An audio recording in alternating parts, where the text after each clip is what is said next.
And then the knife thing was I just did pool of knives because I wanted to come up with something as dangerous as possible. And then I did add rusty because I thought, you know what? Why not make these knives rusty so you get chopped to bits and tetanus on top of it?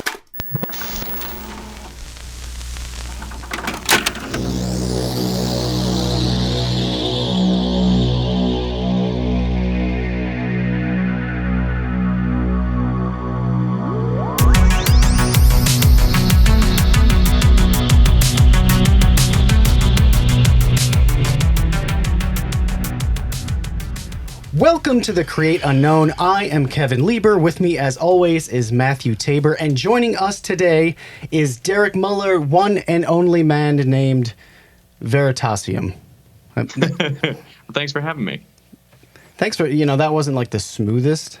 I think I just said words that didn't necessarily go together, but I think everyone got the point. We got there in the end. But Veritasium is here. Are you sure that he's the one and only?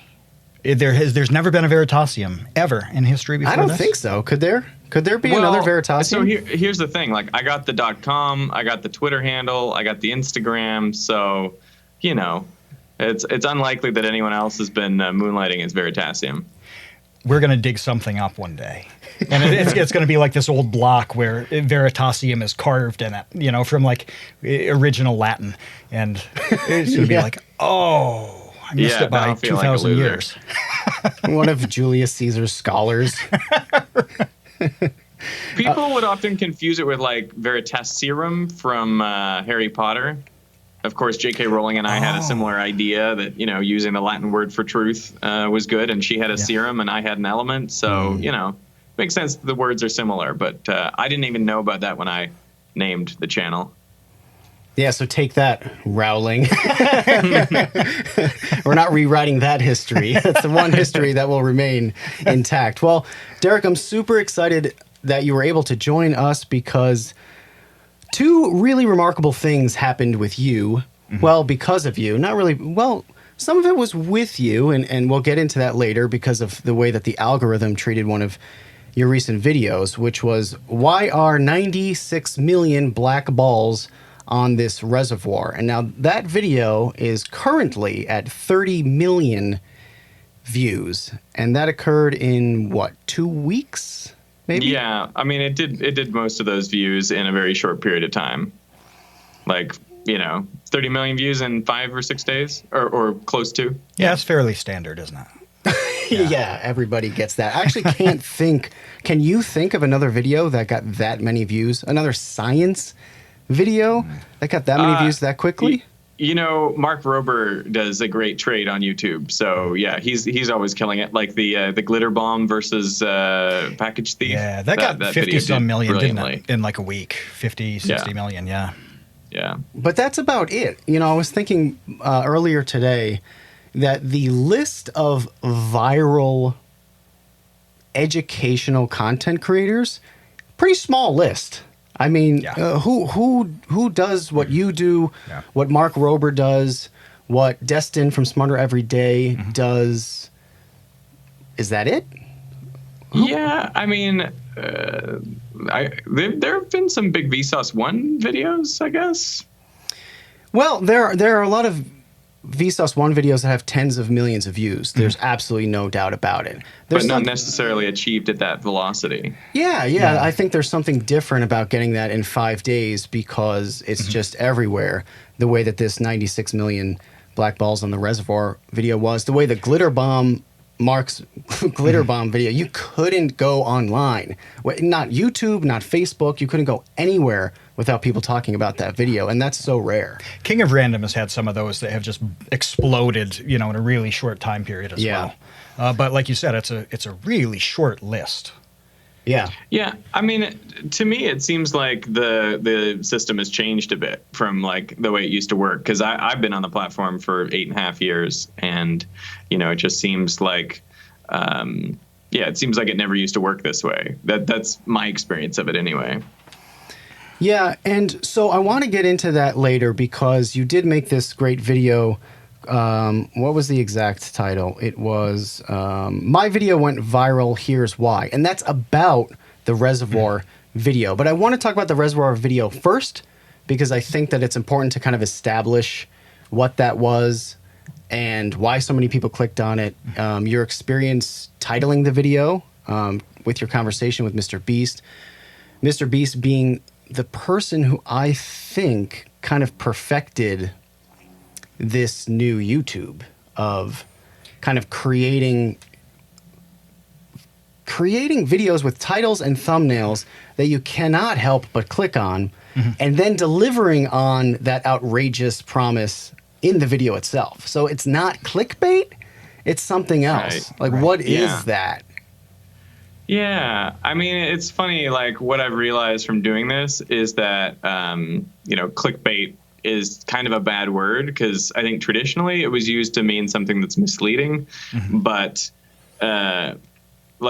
I see that people have different conceptions of what clickbait is, because when I came out and said, like, well, I'm going to have to be a little bit more clickbaity, I hope you guys are okay with that. And then some people were like, yeah, as long as it's accurate, as long as it reflects what's in the video, I don't mind you being a little bit sensational with how you title and thumbnail it. Whereas other people were like, no, that like, if you say clickbait, that automatically means you are not telling us what's going to be in this video. You're faking us out. So yeah, I feel like we need a new word or a new way to differentiate these ideas of, like, what are you doing with your title and thumbnail? Yeah, because I feel like you have to be a little bit, intriguing, or you have to have mystery in the title. Otherwise, you're not going to be as clickable as something that, does have that mystery, or is like, the last person to touch the Lamborghini gets it. So, yeah, how do you play in that world? How do you compete in that world? I think the clickbait thing is interesting, because I agree with you that I always thought of clickbait as a bait and switch, where the thumbnail has some shocking thing in it, and then you click on it, and the shocking thing is not in the video. It ends up being whatever, just some person drolling on about whatever, and then you're disappointed, and people freak out. But now, I think that's the way the word was intended. Right. Like, that's the original intention of the word, but maybe it's come to be more acceptable or something. I don't know. I don't know. I think that people like MrBeast are fulfilling the promise of the clickbait, and then it's not clickbait anymore. And I'm wondering if there's something to glean from, like, the magazine world, where you have, like, the cover of the magazine be really, really appealing so that you buy the magazine, as opposed to like a tabloid, where a tabloid is, like, lying about, like, Jennifer Aniston's crazy weight loss. Does she have this disease? Buy this, piece of trash and find out, when they're just lying. That seems like clickbait in physical form. And then you have a magazine like People or whatever that isn't lying to get you to buy it. I don't know if that makes sense. I think it's a concept that is super old, that goes back to really like a storefront even, okay? So ideally, whether it's you, Derek, you want somebody who is going to be really into every one of your videos, right? Until you stop making them. That's the ideal thing, is this fan for life. Same with you, Kevin. That's the same thing that a restaurant wants. They want somebody who's going to come in once a week until the end of time. That's the ideal thing. So how do you get them in there? Well, you got to start by getting them in the process, however that is, right? Getting them in the door. You got to get them in the door. Yeah. And for you guys, it happens to be done with a click. But it's really no different than having a store and saying, well, hey, no matter how great this store is, nobody would even know if they don't walk in the first place. With the great window dressing. It's the same thing, the Yeah. window dressing in a storefront of, like, Macy's or something, where they have the $9,000 dress. Yeah, and then they get you in for the rest. Right, and what MrBeast does so well is that he delivers, like you said. He sets this crazy expectation and then delivers on it. And I think the same process, which we've seen on Vsauce 2 data, where some people subscribe the first time they see a video, right? A lot of them, it takes a few videos. And I was watching this episode of Bar Rescue or something, right? And John Taffer's talking about how it's like 3 tries, really, at winning over a customer. You've got to get them in, and then a certain percentage aren't going to come back. Then some come back a second time. And then it's the third time really where like the hard sale is made.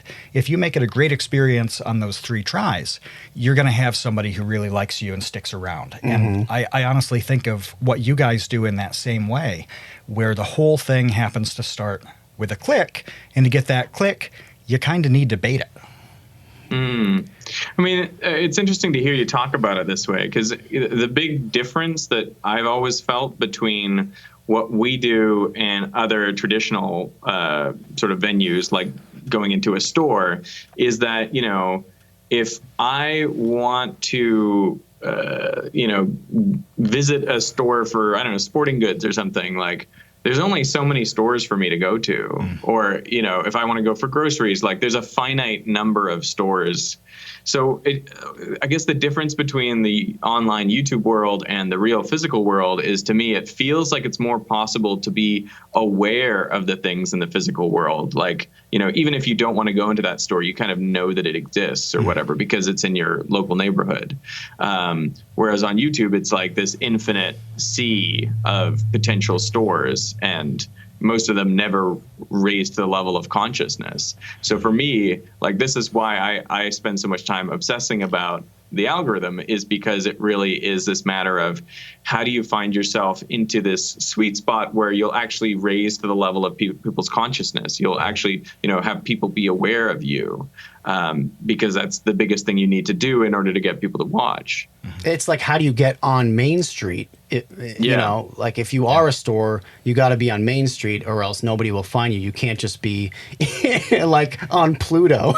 They'll never find you out there. I think what you're saying about the algorithm mattering to you, I think that fits too with kind of that restaurant example where somebody needs to eat there a couple times, right? If the algorithm isn't playing nicely with your content, somebody's not going to be served a second video of yours so that you can follow up and say, hey, remember me? This one's good too, you know, and get them to subscribe and buy in at that point, or a third one.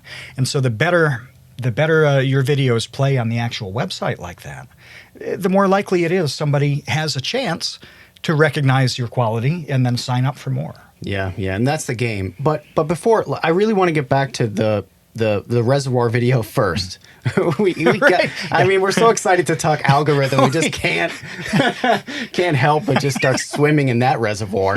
But look, I want to understand, as a creator, from your mouth, how that video comes to fruition from ideation to upload, because there's a lot going on there. You find this reservoir covered in these black plastic balls, and then you say, hello, reservoir. My name is Derek, and I want to make a YouTube video about your black balls. And you know, like, literally, this is what I'm thinking watching the video is, okay, how did he even do this? So, Derek, how did you even do that? Okay, so the black balls video, I think the idea goes back years, because there was a time when this dumping of black balls into the reservoir kind of went viral on the internet by itself. Like, people were just watching that video of the truck dumping these black balls into water.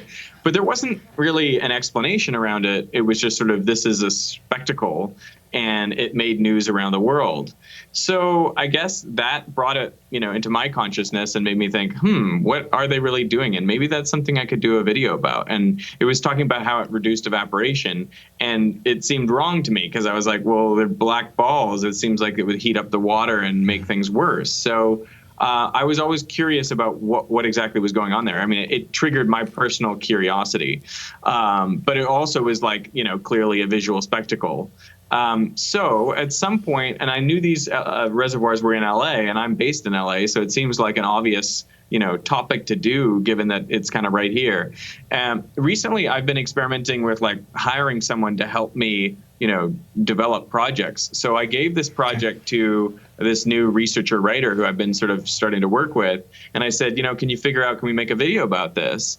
And she came back to me and she was like, I don't think there's enough science here. It's just, there's some balls, it's on a lake, whatever, there's nothing here. And I was like, I don't know. It just feels to me like there's more to it. Like, I don't know. I just told her to dig. And so she went away and dug and like talked to the, water and power company here and, started the ball rolling. But this was like a several months long process of sort of courting the power company and getting them to agree to allow us to come out and then, film with them. So, a lot of the credit has got to go to my researcher writer and also to the power company for, saying yes and getting me out there. But initially it was, he's not going on the boat. There's no drone allowed. It was like, what would I actually have filmed if I had gone out there? And like, even like when we arrive at that boat, they're essentially saying to me, so what do you want us to do on the boat? You can stand here and film the boat from the shore. Like, that's essentially what they said to me. And I was like, guys, like, just like, let's go on the boat. And they're like, you haven't signed a waiver. And so I told them, like, pull out your phone and I will record a video. And I actually did this for them where I said, I sign away my life. I understand the risks that I'm taking. They're entirely my own. I, relieve this company from all liability, etc. So eventually they did, give me the life jacket and let me on the boat. But there was also like, they didn't want to let me fly a drone and stuff. So anyway, I guess that's how it came about, was like genuine curiosity mixed with the, a bit of perseverance. What's so interesting to me about that story is that you had to push it. That you were working with somebody. I don't even mean just from a logistics standpoint, because that to me is everything. Like, logistics are boring, and I hate getting into the weeds of getting permission to do things. What's interesting to me is you pushing something creatively that someone that you hired thought was boring. They said, this is kind of boring. And you're like, I don't think so. And guess what? It's like the most viral video of the year. Right. Yeah. Yeah. It's definitely like the biggest video I've had, particularly in a short period of time. And I just had a sense, I guess, maybe from the fact that it went viral the first time. I was like, there's some hook here. There's something about it. And then when she came back with like the bromate story, I was like, whoa. There's some serious science here. I had to cut a lot of stuff because, they even did experiments with water bottles where they tied them all on a rope and they actually dropped them down in the reservoir. And then they brought the water bottles back up and tested bromate in each one. And they could show that there was a gradient in the amount of bromate formed depending on depth, because the sunlight can penetrate different depths. Obviously, as you get deeper, it gets darker, so there's less bromate formation at the depths. So there's some really cool science in there, but ultimately, some of it had to go. So, it was all fascinating to me. And when I figured out there was a deeper science story behind, it's not just evaporation, but it's actually a carcinogenic, chemical triggered by the sun, I was like, oh, this is great. I was really excited about it. And honestly, to be out there and to see it, it blew me away. It was, crazier than I imagined. I didn't know that it was going to be 96 million. I didn't know how 175 acres were going to be covered in these black balls. Like, all of it was absurd. So, it's always cool when you can find something that's absurd and be like, there's a scientific reason for this. Mm-hmm. So was it a good thing or a bad thing that this general topic had been viral in the past? Because we've talked about different ideas at different times where something was a big thing 5 years ago, or somebody's made a great video on it that was huge. And even if something's been done, you can put your own spin on it. But was that a credit to the idea? Did that affect you wanting to go forward with it? Or, I'm confused about whether pre-virality is an asset or a hindrance or nothing. So I think it can be helpful. It's funny because if someone's done an amazing video about a topic, if there was the definitive shade ball video that existed, then I probably wouldn't have done the idea. So it was really about has the real story of these things been told? And I think in the case of the shade balls, you can reasonably make the argument no one had really dug into the science or really explained it in a way that went to the real reason for it. So I guess it's a mixed blessing, and you have to make that call of has this been done to death, or has this been done in the best way? And if it has, like, I probably won't touch it. But if there's something there that I'm like, no, everyone's missing the real point, then there's a real opening there. And the pre-virality is like, it's a sign that this is sort of a sticky idea that, you know, people are interested in. So if there's a Vsauce 2 Shade Bowls video in 2024, it had better be something fantastically new or like invalidating yours, right? You can't just talk about it. Invalidating mine would be the perfect thing. Write that down. Yes. This is Okay. good. Invalidate Derek in 10 years. Destroy Derek's career in 2024. Hey, this episode is sponsored by Skillshare, and we love Skillshare. It's really a great fit for the Create Unknown. So much so that Matt literally has a personal story in which Skillshare just recently kind of saved him from a project. Isn't that right? Why don't you explain? It's so funny, you know, you get these sponsorships, and I'm sure many podcasters and YouTubers have little to no actual connection to the product. But with Skillshare, we literally use Skillshare. So why don't you tell them what happened recently with you? Yeah, so like you said, I've used Skillshare for a couple of years now. We came across it, and it's just super effective and has such a broad range of stuff. So what happened with me is I was doing this freelance project where I had a network of subcontractors and freelancers, right? And one of them just completely ghosted me right on the deadline. Yay! I mean, totally MIA. And no like emergency thing. No, this guy just dropped the ball and went home. And it happened to be an element of the project that I couldn't just do myself. It was just a little bit out of my depth. And I thought, okay, I have two options here. I can try to figure out what's up, or I can hire somebody else. And hiring a capable, competent person like the same day to finish that day is going to be extremely expensive, and probably I'm not going to find the right one. So kind of last-ditch attempt was to go to Skillshare and look up this this kind of subset of the project and say, okay, can I understand what this is about in about half an hour or an hour, and then I'll at least be able to choose my course of action. So I'm going through this course, and I at least understand what the problem is about halfway in, and I realize that for $100, I can get some software that will do what that freelancer was going to do. So instantly, problem solved, and I saved probably $2,000 by that happening, which is like, I don't know, Skillshare Premium through 2024 or 2044. It's like 20 years of Skillshare. Yeah, it paid for itself over and over and over again, and simply allowed you to just learn the thing yourself rather than paying some, expert or supposed expert, because who even knows with some of these people that you hire to do these gigs. You just went to Skillshare, learned it yourself so that you knew how to do it exactly how you wanted it to be anyway. Yeah, that was really amazing. The value on that for me was tremendous, because when I think about how much money it saved me, I'm not even factoring in like the ER visit for the heart attack that I probably would have had that day had it not worked out. I mean, just at this point, I have a decent network of people I can trust, but these things do come up, right? And you've got to be able to solve that problem. And it's not the first time that Skillshare has been a safety net for me. It's certainly the biggest time that it has. I've never had like a massive savings, like save the day situation the way I did on this one. But I've had a whole lot of little ones where it's like, oh, I've got to figure out what this thing is about so that I can have a good conversation with somebody, or I have questions, but I need to know more so that I'm asking the accurate, appropriate questions.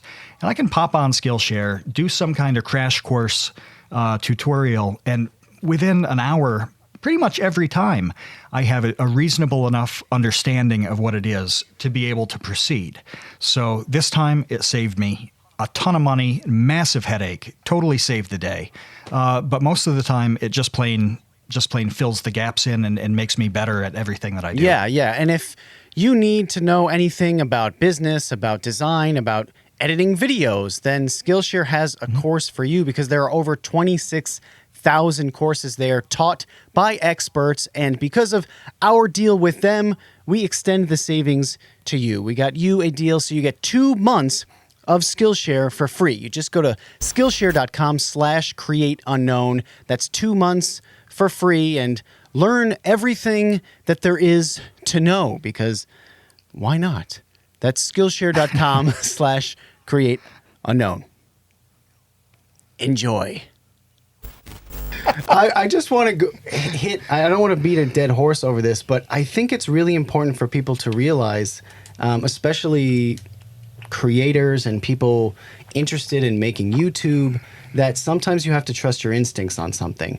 And even if other people think that, what you're exploring isn't interesting, that doesn't mean that it isn't interesting. It just means that maybe it takes a unique perspective, or it takes a passion that is like inborn, or that is natural for a person to kind of extract what is interesting from something that by all general appearances seems kind of lame. Yeah. I was really impressed when you said that you pushed through, because immediately I thought, I don't think there are a lot of creators who would hit that hurdle or that roadblock and then not just switch to a different topic. I mean, the fact that you blasted through is awesome, and kind of why Veritasium is Veritasium. I think so, yeah. Yeah. Well, thank you. I'll take the compliment.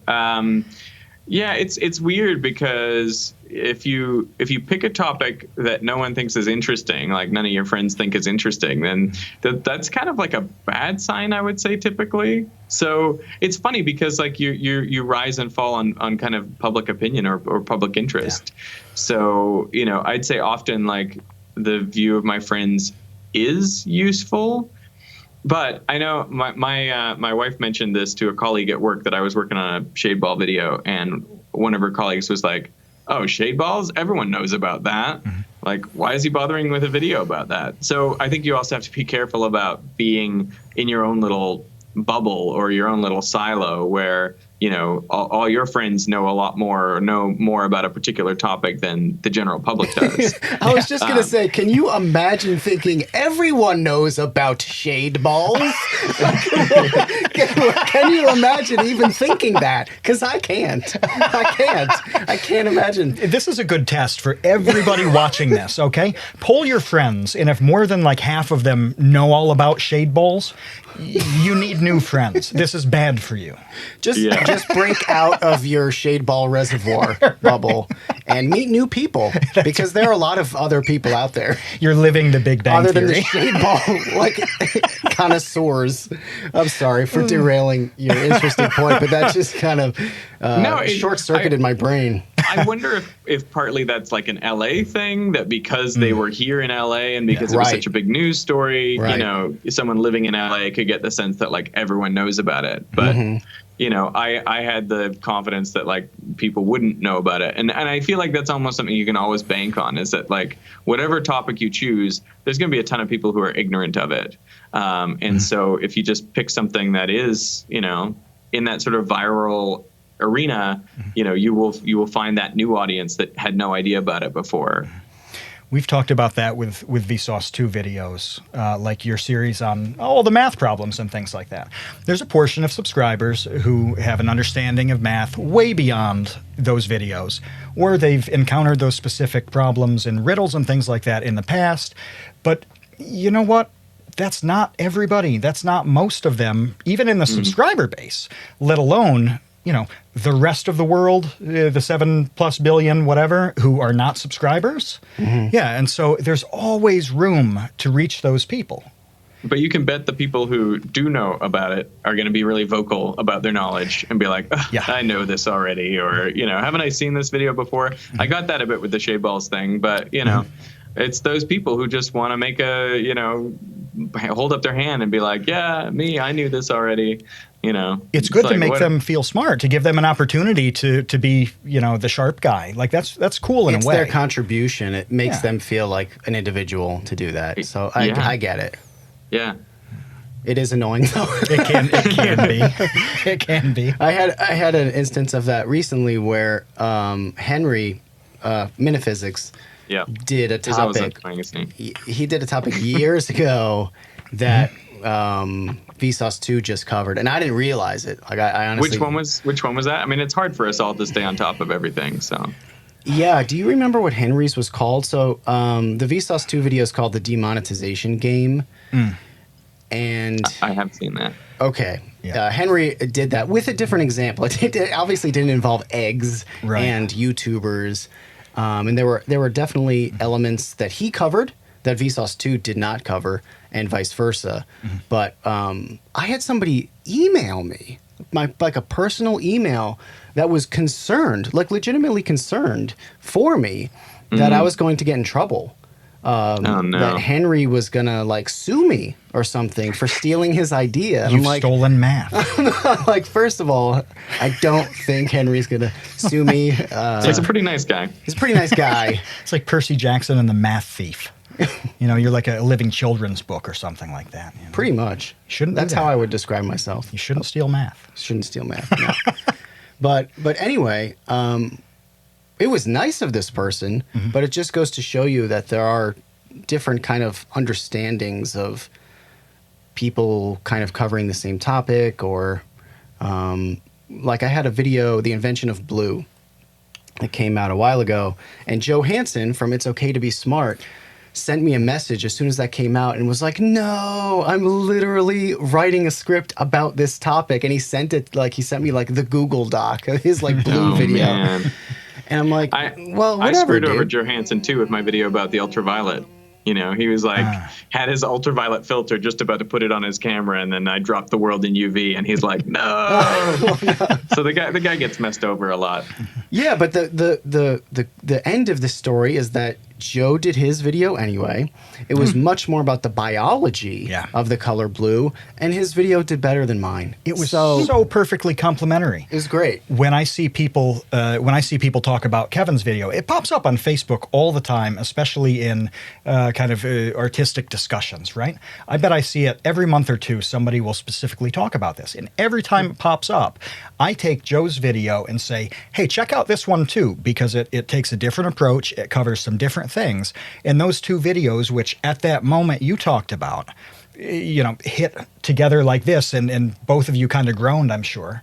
What turned out was two videos that were really like perfectly complementary, made a good 1-2 punch, and everybody kind of wins. So it's a neat process the way that works out. I think so, yeah.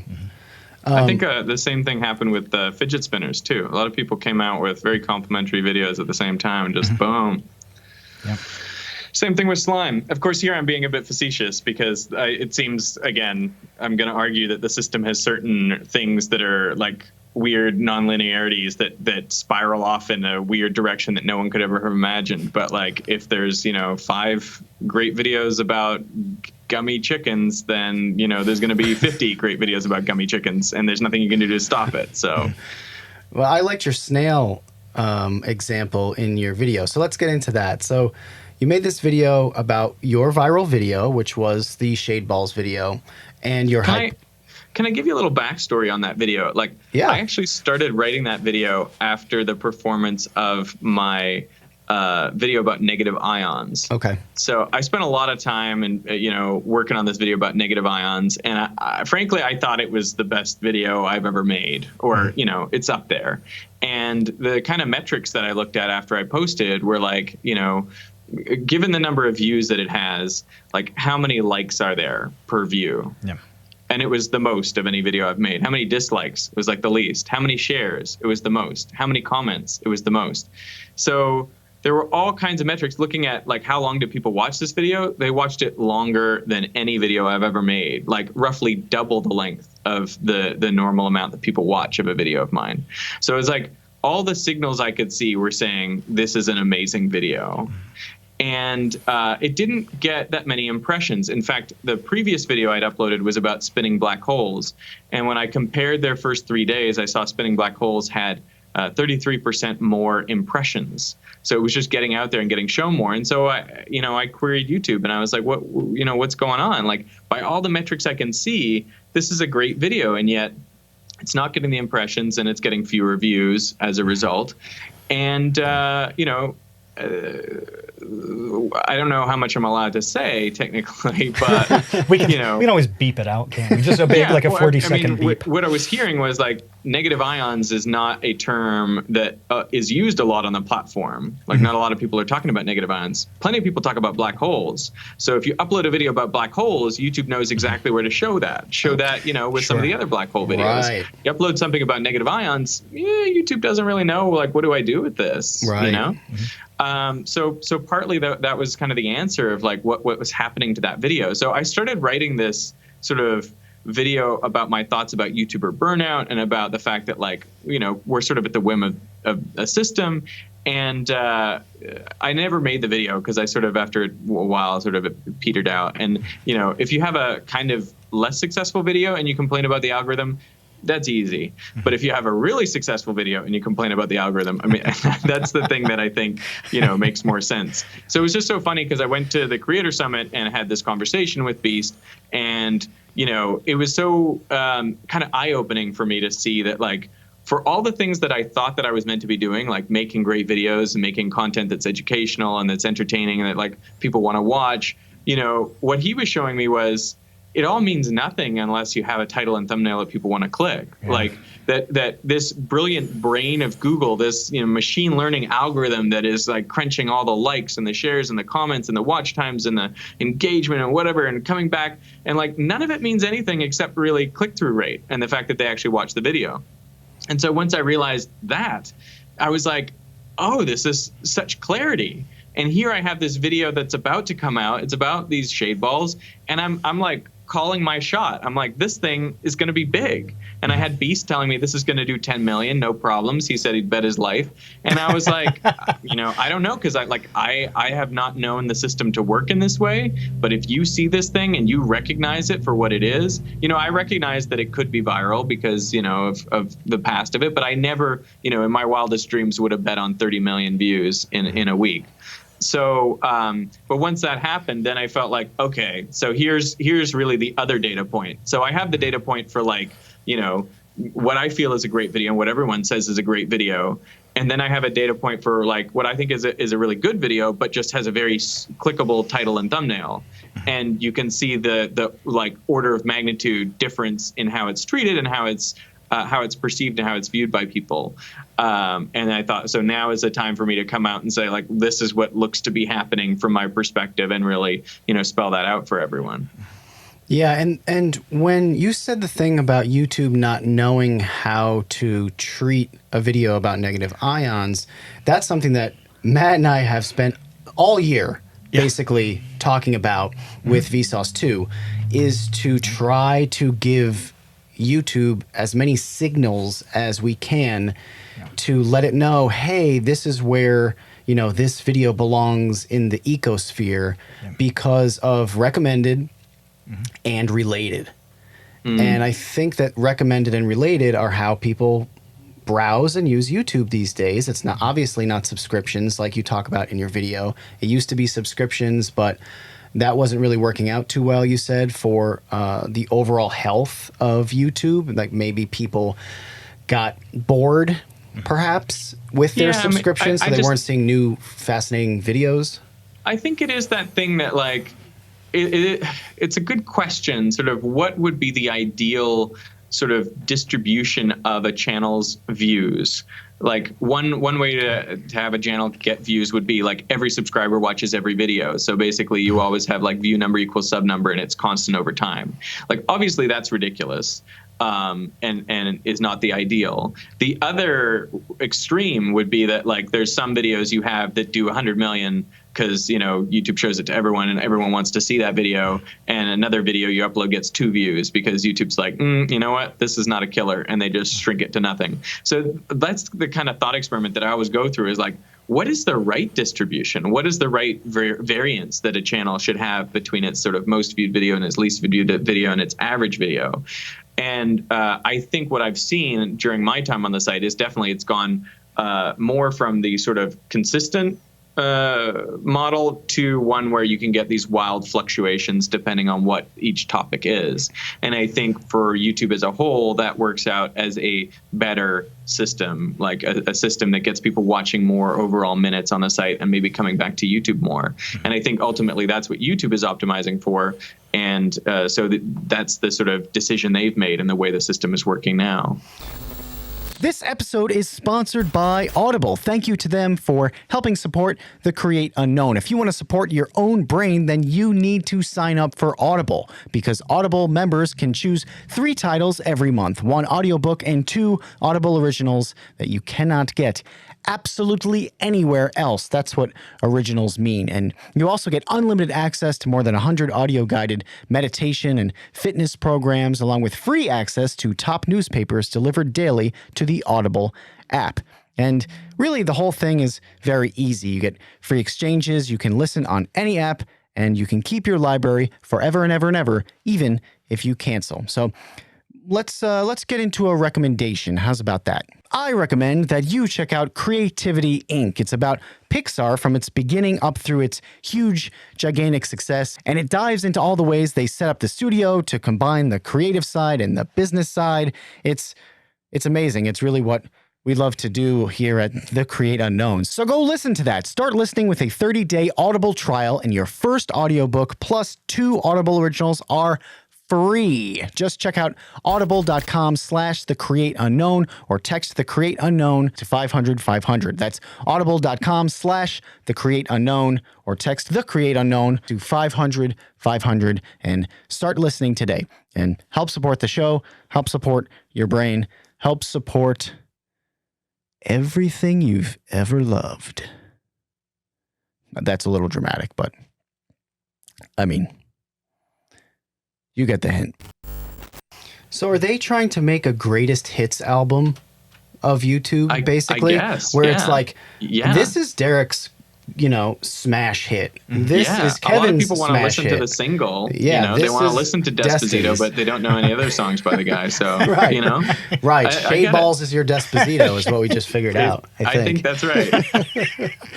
But it seems like that's what you're inferring, that might be like, we just need to have the singles, and then I don't know what you call the rest, all the B-sides. Yeah. For the subscribers. The filler on the album. Yeah. It's sort of like a radio station, right? Where they're going to play the hits, the classic, the new, whatever it is, rather than like chunking down an album over the course of an hour. Some people are going to be really into that, and they do that on certain programming, but most of the time, you're probably going to spend the most time listening to the station if it's one-offs, right? A big circular the big smash, the buffet. top 40. Top 40, yeah. It's interesting to think so that happens in traditional media. So maybe it's not that surprising that it happens on YouTube too. Mm-hmm. Yeah, the thing that I wonder about a lot is the creators who are being left behind by this. Because, I think that you and I are in a very unique position just with our history with YouTube, our relationships with YouTube, that we're considered part of this YouTube Illuminati almost of people who will get on the trending page because the people at YouTube deem our channels safe, brand friendly, ad friendly, general public friendly. And for now, yeah, until I start just going off the rails. But I wonder, so you make this analogy of the iceberg, which I think is a very, very fitting one. And I think that we are at the visible end of the iceberg. We're above the surface of the water. Yeah. But everybody else who's below it, how in the world do they break through? Yeah. And get above the surface? So my thoughts on this are kind of twofold. One is I totally agree with you that we are in this really privileged position of having visibility. The other thing is the way the system is working today, I think, is both helpful for smaller creators and also unhelpful. It's helpful in this way. What I've seen YouTube do more recently is if you have a super clickable video, like your click-through rate is 10% or 20%, it doesn't matter anymore if your channel is really small. In the old days, if you had 10,000 subs, you'd sort of have a bit of a cap on you, like you couldn't really blow up. But these days, you know, if you have a small number of subs, but you post a super clickable video, then YouTube will like keep growing it and growing it and growing it, because really that CTR and if people watch the video for a significant length of time, really those are the things that matter. And so it's possible as a smaller creator to just blow up. On the other hand, if you are a creator that does not make super clickable videos and you're small, you're sort of worse off than ever, because it seems harder to grow those sort of small, steady audiences than it used to be 5 years ago. So easier, I would say, to go viral if you're going to be super clickable, but harder if you're just trying to like do a little bit more like what I did, you know, which was sort of grow slowly and, you know, build this audience along with me that like came along for me maybe as much as the content, or, you know, along with the content. So yeah, I sort of mixed thoughts about like what it's like to be a small creator these days. So it makes me wonder, and this is something also that you kind of bring up towards the end of the video about your hypothesis on the algorithm, is are we in the end game of what YouTube is and the type of content that surfaces and the type of content that doesn't? Like, you know, it's evolved so many times over the years, naturally, obviously, as any platform would, especially one as popular as YouTube. But where does it go from here without any sort of like really revolutionary platform changes? What are your thoughts on that? Because I don't know. Yeah, it seems to me, so I avoided using this term, the medium is the message, in the video, but it's sort of what I was skating around. So this phrase comes from a media theorist in the 1970s, Marshall McLuhan, came up with this term, the medium is the message. And I feel like it's so totally misunderstood, and I still don't know that I understand it. But my impression of what he actually meant by that, I mean, if you take it at face value, you're like, medium is the message. Okay, so TV is the message. So film is the message, not like what film I'm watching or what TV I'm watching. It sounds crazy. But if you look into the way he was actually using these words, he was using the word medium to mean any technology. So in that way, like a whiteboard could be a medium, or even a light bulb or a car. Like all of these things to Marshall McLuhan were mediums. And in terms of message, what he was saying was not the content of that medium, essentially, but like the effect of that medium.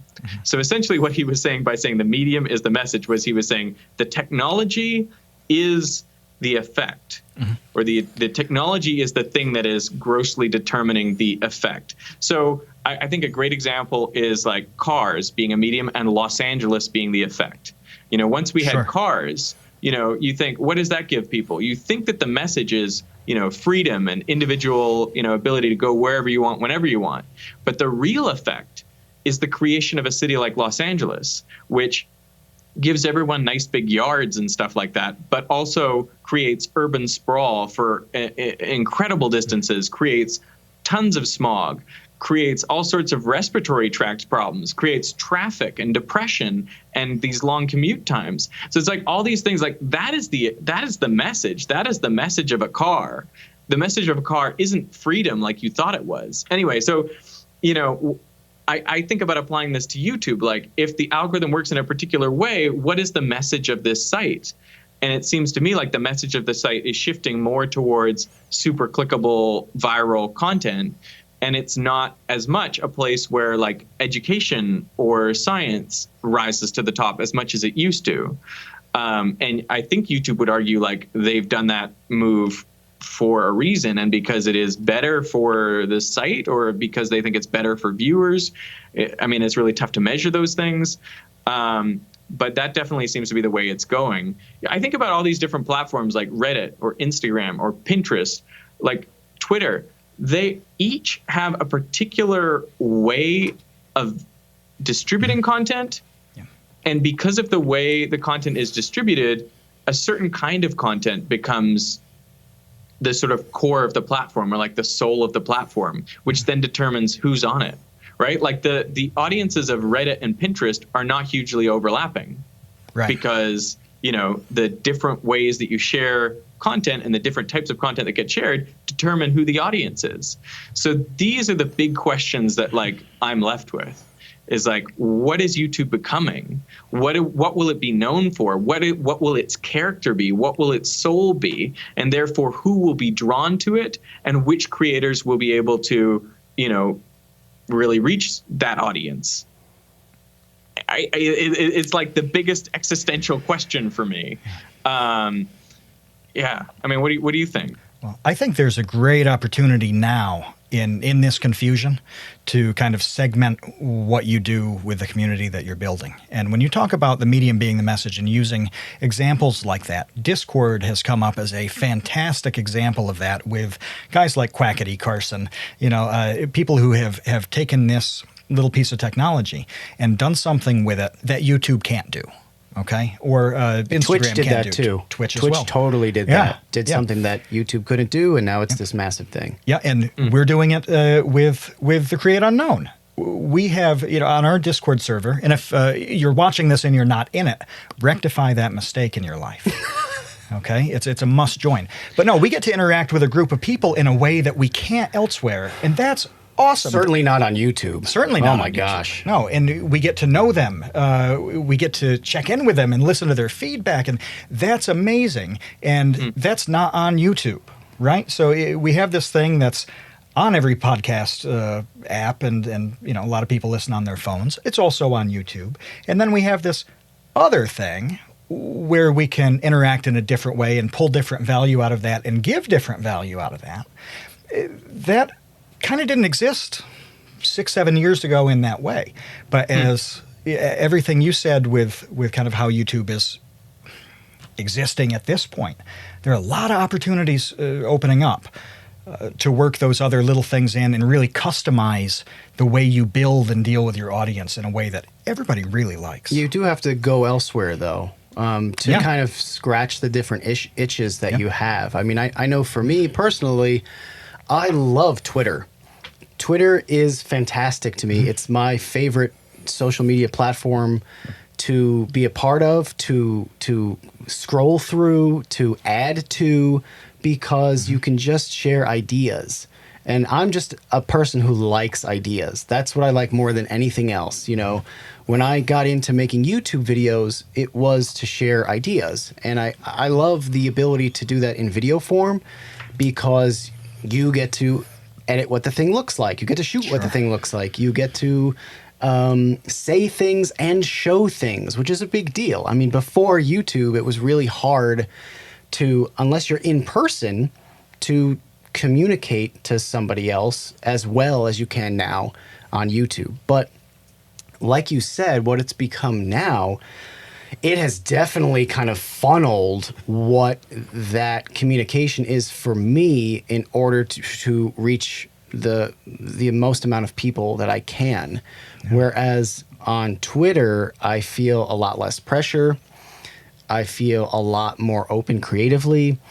I was talking to Michael from Vsauce the other day about Twitter, and he was just laughing about the fact that he tweeted the word loaf. Yes. And that's it. Just LOAF, just loaf, and just hit send or whatever.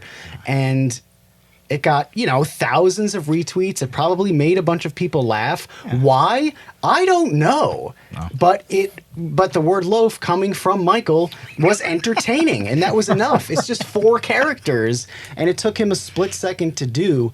And I think the medium of being the message on Twitter can go awfully awry quickly. And it could be the worst platform in the world if you want it to be. But I also think conversely, at least for me, it can be the best one as well, depending on how you're interacting with it. Yeah, it's fascinating. I saw you tweeted a bunch of viral video ideas the other day. Yeah. Well, so if you want to make a 97 million gummy bear pool, I mean, let's get started. I'd watch that video. I think everybody would. Yeah. That's everyone a 30 would. million That's the view. problem. Yeah. That's the problem. So that tweet was obviously satirical, like of where we're at right now with YouTube, where that tweet took me 30 seconds to write. All I did was sit down and I thought, okay, You got those ideas at the ready. I mean, you get those ideas all the time. well, they just flow. When I read a swimming pool filled with rusty forks and knives, I looked at that and I thought, he thought very deeply about this, and it took him all day. No. So I was wrong then? No. Here was You were the thought on the toilet process. tweeting this? Well, first of all, I think pool videos and like filling pools with things that shouldn't be in pools is just such low-hanging fruit for people to click on. Yeah. So that was where the tweet started, was like, okay, like these ridiculous pool videos are just so easy to come up with. Filling a pool with whatever. So that was the genesis of the tweet.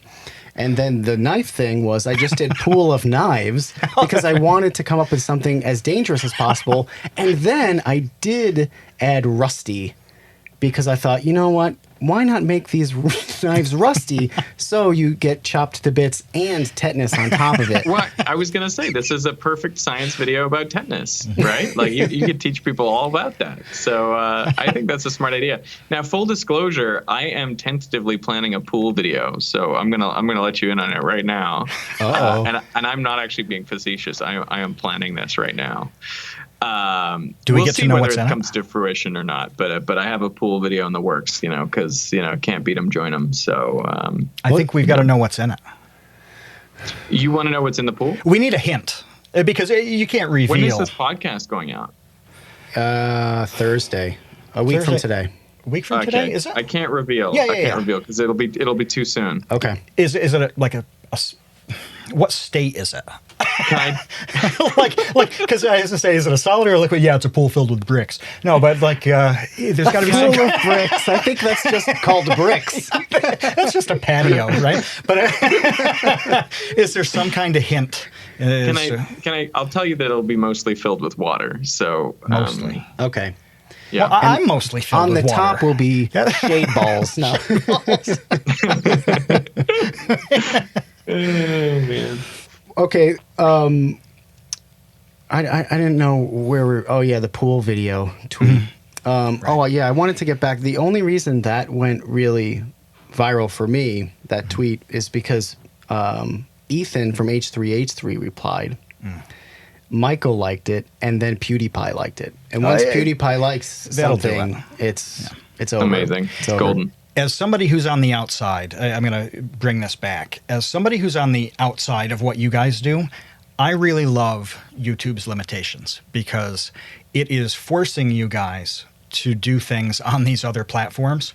So what I see of Kevin on Twitter is completely different than what I see from Kevin on Vsauce 2. That's awesome to me. I really like being able to see that depth and the different sides, and I'm seeing this with pretty much everybody I subscribe to and like. So as more on the viewer side, it's awesome. I'm sure it's frustrating. It's hard to know what the right move is, what the next thing to do is, where to concentrate your efforts. But for the rest of us, we simply get to see more of the people we like, the creativity, the genius, whoever it is. It's awesome. As long as they're doing it properly, in my estimation, because sure. sometimes there are people who I really like on one platform, and then I follow them on another platform, and then I unfollow them on that platform because I'm like, you know what? I didn't sign up for this. This is maybe too much information about you that I don't think I really needed. I got to say, like, for me personally, I find it hard to be on other social media platforms. Yeah, I made a video on my second channel called Anti-Social Media, which is essentially, I struggle to want to spend a lot of time there. Twitter, Instagram, Facebook, like for most of them, I'm just like not really there. I don't know what it is about me personally, but I just, and partly it's since having kids, it's like, I want to spend time with my kids, and like if I have pictures to share, they have my kids in them, and I don't really want to share those. So I don't know. like, and pithy one-liners for Twitter, or any like comments on Twitter. I don't know. Like, partly I feel like shouting into a void or something. So, and I just don't necessarily want to do that. So, it's funny. I think everyone has like an app maybe that feels like most at home for them, and for me, I feel most at home on YouTube, or at least that's where I have felt at home. But yeah, I find other social media tough. I could see that, especially on the education side, because I do find it tough. So I have two Twitters. I have my personal Twitter, and then I have my Vsauce 2 Twitter. And I agree with you that on the Vsauce 2 Twitter, it's harder to create content for that, because it seems like there are higher expectations, and people are just expecting kind of brilliance from you all the time. I don't know. Maybe that's just kind of like a self-conscious thing where I kind of self-imposed weirdness on my part. But I do find that if I'm going to channel all of my brain power into something, it's going to be on YouTube. If I'm going to make a joke about pools of knives, I'm definitely not going to do that on YouTube. It's just different. Or pools of mostly water that may contain knives. Ooh. I think that's what the video is going to be about. Mostly water, Uh-oh. but a spattering of knives, just to mix it up. Hence why they're rusty. Yeah. So before we wrap up, on the Create Unknown, we love to display the creativity of our guests. And we do that by asking a random question that has no answer, that you haven't heard before, that you just have to make up on the spot. There is no right answer. There's no wrong answer. There's just your answer. So the question that I have for you, Derek, of Veritasium fame, is to please invent a new element and tell us anything about it. Who discovered it, what its unique properties are, perhaps what it's useful for, what it's not useful for. But Veritasium, tell us about this new element. An invented element. Well, can I tell you about the element of truth, or does it have to be newer than that? Ooh. It's all up to you. This is your time to shine. It's your stage. It's your ball. It's in your court. I mean, this is in some ways an easy question for me, because I've thought a lot about an invented element. Like, my life is an invented element. The element Veritasium. Like, what does it mean to be an element of truth? Man, if I try to think of this as a physical element, it's very difficult, because physical elements have certain reactivities with other things. I mean, when I think about what Veritasium must be as an element, it has to be something more like the Higgs boson, something that permeates all matter and is not just one kind of thing, but in fact interacts with everything. A lot of people with the whole like Veritasium thing get into this whole like you can tie yourself in knots if you try to think about truth too much, like, oh, what really is truth? Is there any truth? Is it just like the things that you believe? Is that it? But like the very core of my being is this sense that like we are all better off when we search for the truth, when we know the truth, and when we act based on things that are actually true rather than just as they appear to be or as we would like them to be.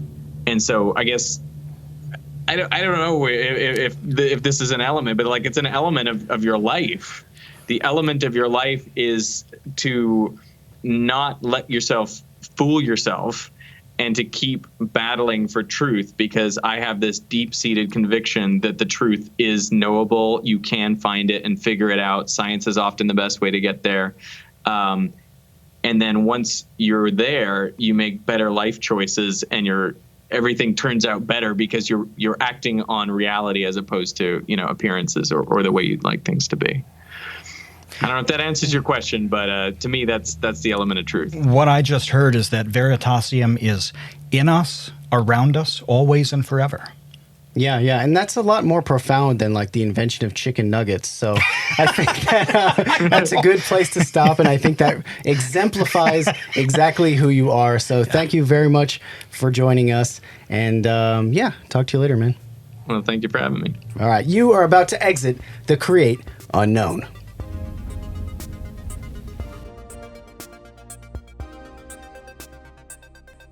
I want to thank Rode microphones because they make great stuff. If you want to sound as good as we sound in your beautiful, perfectly symmetrical golden ratio ears, then you need to go to Rode.com. That's RODE.com and get some awesome audio equipment for you and your loved ones.